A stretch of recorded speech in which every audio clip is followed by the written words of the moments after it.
Mesdames et messieurs, bonjour. Si je vous dis que je ne ménage aucun effort pour vous servir, ça veut tout simplement dire que je n'économise aucun effort, je ne garde aucun effort, j'expose tous mes efforts, question de vous satisfaire. Donc, si ne ménager aucun effort, c'est simplement ne pas économiser, c'est tout mettre en jeu pour que votre satisfaction soit au pic. Bienvenue au 17e cours de français pour les gens de Facebook. Aujourd'hui, sur la table, quelques petites constructions. Après, ne ménager aucun effort, nous voyons l'expression ménager la chèvre et le chou. Lorsque quelqu'un ménage la chèvre et le chou, ça veut dire qu'il ne prend pas parti. Ça veut dire qu'il essaye de satisfaire les deux camps. Ménager la chèvre et le chou, c'est justement rester au centre, c'est rester impartial. Exemple. Je t'appelle pour que tu viennes séparer la bagarre entre mon gars et moi. Tu viens ménager la chèvre et le chou.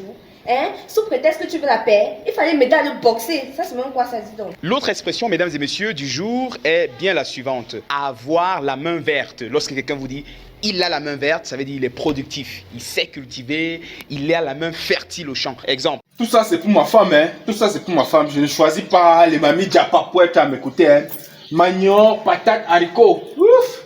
Ma femme, elle a vraiment la main verte.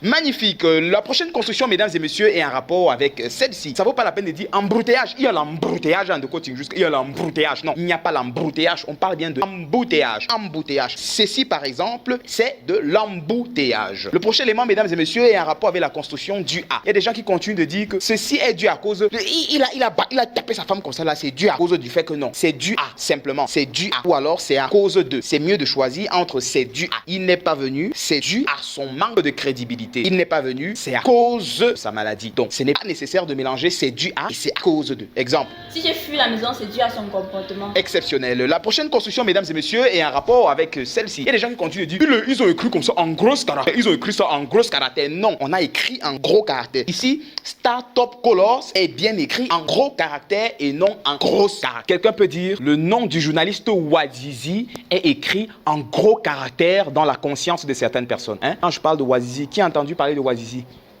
Très bien, vous avez appris qu'il est mort, non? Voilà, qu'est-ce qu'on fait pour lui? 1 minute en chanson pour lui.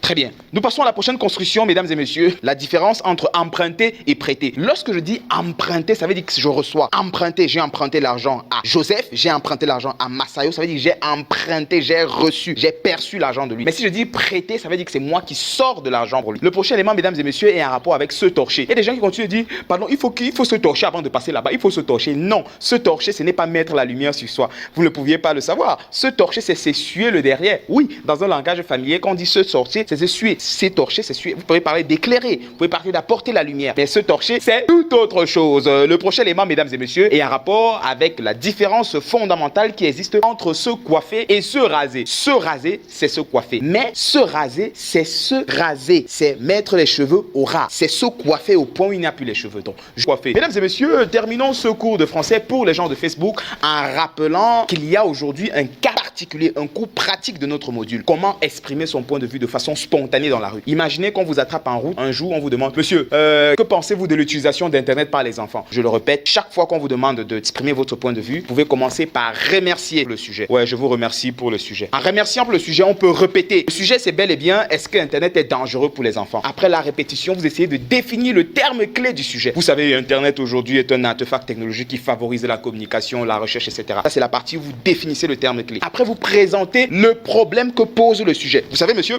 ce sujet pose le problème de l'utilisation d'Internet par les enfants. Après, vous donnez votre point de vue, c'est votre avis. Oui, je pense qu'Internet est dangereux pour les enfants parce que, argument 1, parce que, argument 3. Et ensuite, vous faites une petite nuance. C'est vrai, c'est dangereux, sauf que, en donnant vos points de vue, soyez tout le temps rassurés. Dites des choses vraiment convaincantes, avec des arguments, des statistiques, avec des questions rhétoriques. Exemple de questions rhétoriques. Je ne l'ai pas donné avec elle, donne-moi comment. Exceptionnel. Un autre élément de persuasion et de conviction chaque fois que vous parlez, c'est de convoquer un peu la subjectivité. Parler en flattant. Rendez-vous à la prochaine émission de notre cours de français pour les gens de Facebook. À très bientôt.